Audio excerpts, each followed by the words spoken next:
नमस्कार दोस्तों, हम हैं एग्जाम प्रेप लेखनी से जीतेंगे आपका स्वागत करते हैं। आज हम जो है आप लोगों को बाल विकास के पाठ्यक्रम के बारे में चर्चा करेंगे, ठीक है। और पिछले कई दिनों से हमारे पास बहुत सारे मैसेज में बहुत सारे कॉल्स आई हैं। लोगों ने बताया कि सीटेट में जो मनोविज्ञान है, जो आपकी साइकोलॉजी वाला पोर्शन है, यानी बाल विकास वाला जो पोर्शन है, वो लोगों को बहुत परेशान करता है, ठीक है। तो मुझे एक कवि है, बहुत पुराने याद आ रहे हैं, बहुत पुराने कवि हैं, नाम सुना होगा आप लोगों ने, दुष्यंत कुमार। दुष्यंत कुमार ने कहा था कि कौन कहता है आसमान में सुराख नहीं हो सकता, एक पत्थर तो तबीयत से उछालो यार। तो बस वही पत्थर जो दुष्यंत कुमार ने कहा था, वही आप लोगों को एक तबीयत से उछालना है। मतलब बहुत मन लगा के तैयारी करनी है और बहुत छोटे छोटे टॉपिक्स हैं, उनको उठाऊंगा और बहुत इजीली आप लोगों के साथ उनको जो मैं खत्म करूंगा और बहुत आसानी से समझ में आएगा। कोई ऐसी चीज नहीं होगी जो समझ में नहीं आएगी और मैं आपको बताता चलूंगा कि कहाँ से कितने क्वेश्चंस आने वाले हैं, कौन कौन से टॉपिक कवर करना है। देखो, कोई भी एग्जाम आप दे रहे हो तो सर्वप्रथम उसके पाठ्यक्रम की बात जरूर करेंगे। इसलिए करेंगे क्योंकि आपको पता होना चाहिए कि पढ़ना क्या क्या है, ठीक है। बस जैसे आप मनोविज्ञान पढ़ लिएगा तो मनोविज्ञान का क्षेत्र बहुत बड़ा है। मनोविज्ञान में कौन कौन से टॉपिक पढ़ने हैं, यूपी टेट हमारा क्या कवर करता है, हम उसके बारे में सिर्फ चर्चा करेंगे। बाकी मनोविज्ञान का बहुत बड़ा क्षेत्र है, उसको जो पूरा पढ़ना बैठेंगे तो एक साल पूरा खत्म हो जाएगा और पढ़ नहीं पाएंगे, खत्म नहीं हो पाएगी। कोई मतलब भी नहीं है दूसरी चीजों को पढ़ने का, ठीक है। तो सबसे पहले देख लीजिए, यहाँ पे लिखा हुआ है बाल विकास। अब बाल विकास के अंतर्गत बहुत सारी चीजें आती है। इसका अर्थ बताना है, आवश्यकता क्या है, इसके क्षेत्र कौन कौन से हैं, बाल विकास की अवस्थाएं। बाल विकास की अवस्थाएं हम लोगों को कौन कौन सी पढ़नी है। एक जो पढ़नी है वो पढ़नी है आपको शैशवावस्था पढ़नी है, दूसरी आपको बाल्यावस्था पढ़नी है, तीसरी आपको किशोरावस्था पढ़नी है। इसके आगे जाने की कोई आवश्यकता नहीं है, ठीक है। इसके बाद में उनका शारीरिक, मानसिक, संवेगात्मक जो शारीरिक विकास कैसा हो रहा है, मानसिक विकास कैसा हो रहा है, भाषाई विकास कैसा होगा, संवेगात्मक विकास है, अभिव्यक्ति क्या है, सृजनात्मक क्षमता का विकास कैसे हो रहा है, इन सब चीजों के बारे में चर्चा करेंगे। बाल विकास के आधार और उसको प्रभावित करने वाले कारक। अब देखो, कोई भी चीज है अगर विकसित हो रही है तो उसके ऊपर किसी न किसी चीज का इफेक्ट भी रहेगा। समय समय पर वो हो सकता है उसकी ग्रोथ कम हो जाए, समय समय पर हो सकता है बढ़ जाए, तो वही कारकों के बारे में पढ़ना है। जैसे अनुक्रम बताया गया है, वातावरण बताया गया है। अब वातावरण में बहुत सारी चीजें आती हैं, लेकिन हमको मुख्य रूप से क्या क्या पढ़ना है, परिवार के बारे में पढ़ना है, सामाजिक जो वातावरण उसके बारे में पढ़ना है, विद्यालयी वातावरण के बारे में पढ़ना है, संचार माध्यम। अब आजकल सबसे बड़ी चीज है कि सब कुछ डिजिटल होता चला जा रहा है। मोबाइल फोन्स हो गए, लैपटॉप्स हो गए, कंप्यूटर्स हो गया है, टीवी हो गया है, ये सारी चीजें डिजिटल होते हैं। तो संचार माध्यम है, उनसे क्या क्या जो है बालक के विकास पर प्रभाव पड़ रहा है, उस पर हम चर्चा करेंगे, ठीक है। मैं आपको बताता चलूं कि बाल विकास एक ऐसा पोर्शन है जिसमें से लगभग आपके 5 से 6 क्वेश्चन कवर करेगा। ये मैं थोड़ा ज्यादा ही बता रहा हूँ, ठीक है। 1-2 क्वेश्चन इधर उधर हो सकते हैं, तो इस चीजों पे मत जाइएगा। 5 से 6 क्वेश्चन यहाँ से आपके तय है, मान लीजिए कि आने ही आने हैं, ठीक। दूसरी चीज, सीखने का अर्थ तथा सिद्धांत। सीखना मतलब लर्निंग, लर्निंग का मतलब अधिगम, ठीक है। अधिगम की हम लोग बात करेंगे। अधिगम का अर्थ क्या है, प्रभावित करने वाले कारक क्या है, ठीक है। अधिगम विधियां कौन कौन सी होती हैं। अच्छा, ध्यान दे लीजिएगा, थार्नडाइक, प्याजे, कोहलर, स्किनर, ठीक है, वाइगोट्स्की और आपका कोहलर, ये 6 वैज्ञानिक हैं, इनको आपको पढ़ना है सर, ठीक है। अधिगम में इनके अलावा और कोई नहीं पूछा जाता। उत्तर प्रदेश शिक्षक पात्रता परीक्षा की बात कर रहा हूं। सीटेट के लिए कतई जोर मत दीजिएगा, ठीक है। सीटेट के बारे में जब होगा तब हम आपको बताएंगे। फिलहाल ये वैज्ञानिक आपको सिर्फ यूपी टेट के लिए पढ़ने हैं। सीटेट में कोई भी कंटेंट क्लियर नहीं होता है। और दूसरी चीज, सीटेट में पूरी की पूरी जो है आपका जितनी भी है पेडागॉजी आती है, सबसे ज्यादा वहीं से क्वेश्चन उठते हैं, ठीक है। तो अब देखिए, जैसे पावलोव हो गया, पावलोव का संबंध प्रक्रिया का सिद्धांत, स्किनर का क्रिया प्रसूत सिद्धांत हो गया, कोहलर का सूझ और अंतर्दृष्टि का सिद्धांत है, प्याजे है, वाइगोट्स्की, कोहलर। सीखने के वक्त बड़ी परेशानी होती है कि सीखने के वक्त कौन कौन से होते हैं। अधिगम वक्त जो होते हैं, सीखने के पठार जो होते हैं, ठीक है, उन्नतोत्तर वक्त है, उन्नतोत्तर वक्त है, इस तरह के तमाम सारे वक्त होंगे। सीखने के पठारों के बारे में भी चर्चा करेंगे।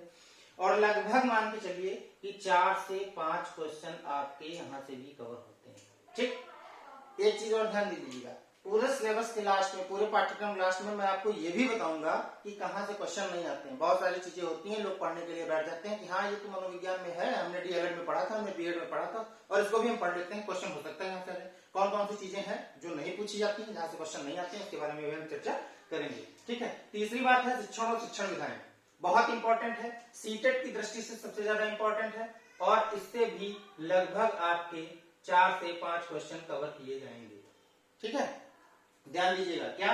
अर्थ, उद्देश्य और संप्रेषण सिद्धांत, कम्युनिकेशन स्किल जिसको कहा जाता है। ठीक, अंग्रेजी थोड़ी थोड़ी बताते चलेंगे ताकि आपको इस चीज का भान रहे कि हमको भी आती है। शिक्षण सूत्र, प्रविधियां, नवीन विधाएं। नवीन विधाएं कौन कौन सी? जितने उपागम यूज किए जाते हैं, जितने भी टीचिंग एक्ट्स यूज किए जाते हैं, टीएलएम, ठीक है, सूक्ष्म शिक्षण, आधारभूत कौशल, ठीक है, इन सब के बारे में चर्चा करेंगे शिक्षण विधाओं में।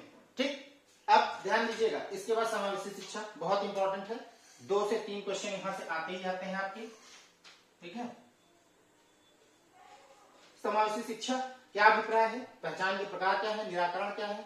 ठीक है, आवश्यक उपकरण सामग्री, समावेशी शिक्षा की उन पे बात करेंगे, टीएलएम पे बात करेंगे, अभिवृत्तियां जो होती हैं उन पे बात करेंगे, विशेष शिक्षण विधियां बात करेंगे। समावेशी शिक्षा में आपके हर तरह के बालक लिए जाएंगे, ऐसे जो बहुत ही तीक्ष्ण बुद्धि वाले हों, ऐसे जो बहुत ही मंद बुद्धि वाले हों, हर तरह की अक्षमताओं की भी बात करेंगे इसके अंदर हम। ठीक है, चाहे वो मानसिक रूप से हो, चाहे शारीरिक रूप से हो, चाहे सामाजिक रूप से हो, किसी भी तरीके की हो, वो समावेशी शिक्षा के अंतर्गत आती है। निर्देशन और परामर्श, निर्देशन और परामर्श जगह नहीं है हमारे पास। मैं आपको बता दूं, ये जो 5वां पॉइंट है, ये वर्ष 2018 से यूपी टेट में ऐड किया गया है, इसके पहले नहीं पूछा जाता था। ठीक है, ये 5वां पॉइंट निर्देशन और परामर्श, अर्थ, उद्देश्य, प्रकार, विधियां। ठीक, क्षेत्र, परामर्श देने वाली संस्थाएं। अब परामर्श देने वाली संस्थाएं कौन कौन सी हैं? मनोविज्ञान शालाएं जितनी भी, मनोविज्ञान शाला प्रयागराज, ठीक है, मंडलीय मनोविज्ञान शालाएं, आपके जिला चिकित्सालय जो भी है, आपके डाइट्स जो है, जिला विद्यालय प्रशिक्षण संस्थान जो है, वो है सारी की सारी जो है ये निर्देशन और परामर्श देने वाली संस्थाएं हैं। इन पे भी चर्चा करेंगे। इंडिविजुअल मनोविज्ञान शाला, मनोविज्ञान प्रयोगशाला प्रयागराज से एक क्वेश्चन लास्ट टाइम 2019 में पूछा गया है। ठीक है, चर्चा करते रहेंगे और सब कुछ क्लियर हो जाएगा। देखने में बहुत बड़ा सिलेबस लग रहा है कि 2 बोर्ड में लिखा हुआ है, इतना बड़ा है, आप परेशान बिल्कुल मत होइएगा। बहुत बड़ा सिलेबस नहीं है, बहुत छोटे छोटे टॉपिक्स हैं और इन टॉपिक्स को मैं बहुत ही इजीली तरीके से, बहुत ही आसान तरीके से आप लोगों को समझाऊंगा और बहुत आसान तरीके से आपको समझ में आ जाएगा। वीडियो बहुत बड़ा भी नहीं बनाऊंगा और बहुत छोटा भी नहीं होगा। एक टॉपिक कवर हो जाए, एक टॉपिक खत्म हो जाए, उतना बड़ा वीडियो मेरा रहेगा आपको। ठीक है, अब अधिगम और अध्यापन, ये 2 चीजें हैं, सोचना, सीखना और सफलता। 2-3 चीजें होती हैं, जैसे बाल विकास, बाल है, ठीक है, बालक है, बाल विकास जो है बालक के बारे में बताया गया।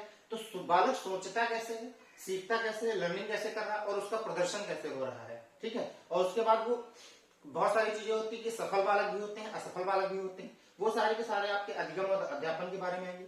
बुनियादी प्रक्रियाएं, कार्य नीतियां कौन कौन सी होती हैं, सामाजिक क्रियाकलाप कौन कौन से हैं, अधिगम है, अधिगम के सामाजिक संदर्भ। अब अधिगम अगर जो कर रहा है तो अधिगम सीख कहां से रहा है, लर्निंग हो कहां से रही है, समाज से ही तो हो रही है लर्निंग, घर से हो रही है, परिवार से हो रही है, विद्यालय से हो रही है, और ये सब मिलके क्या है, एक समाज का निर्माण करते हैं।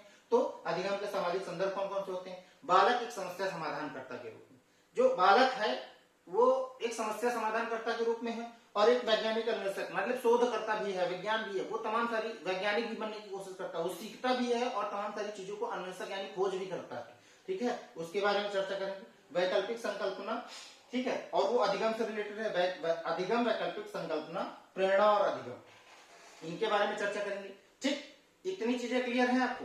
इतनी चीजें क्लियर हैं तो मैं आपको इस बोर्ड पे वापस आता हूँ, ऊपर वाली चीज साफ करता हूँ और साफ करने के बाद में मैं आपको बता रहा हूँ कि क्या क्या आपको नहीं पढ़ना है। बहुत सारी ऐसी चीजें होती हैं जो आप पढ़ने के लिए बैठ जाते हैं। सबसे पहले आपको क्या नहीं पढ़ना है? व्यक्तित्व नहीं पढ़ना है। ठीक है, व्यक्तित्व नहीं पढ़ना है आपको। एनसीएफ 2005 नहीं पढ़ना है आपको। आरटीई,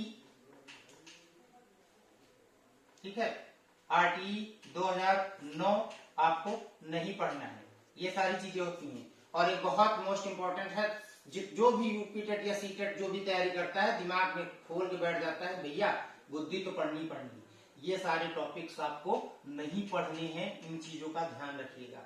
पढ़ना सिर्फ हमको क्या है, जो हमारे सिलेबस के अंतर्गत आता है, जो हमारे पाठ्यक्रम के अंतर्गत है, इसके अलावा इसके इतर हमको कुछ भी नहीं पढ़ना है। पूरी की पूरी तैयारी और पूरे के पूरे क्वेश्चन आपके यहीं से आ जाएंगे। मैं आपको बता रहा हूँ, जितना मैं पढ़ा रहा हूँ, आप अगर जो मेरे साथ साथ चलते रहेंगे तो लगभग आपके 25 क्वेश्चन सही होने वाले हैं, इससे कम बिल्कुल नहीं। अगर इस सिलेबस के अकॉर्डिंग चलेंगे जो मैं आपको बता रहा हूँ, एक एक टॉपिक क्लियर होते रहेगा, एक एक चीजें हम बताते रहेंगे। लाइक और शेयर करना बिल्कुल मत भूलिएगा। एग्जाम प्रेप में धन्यवाद।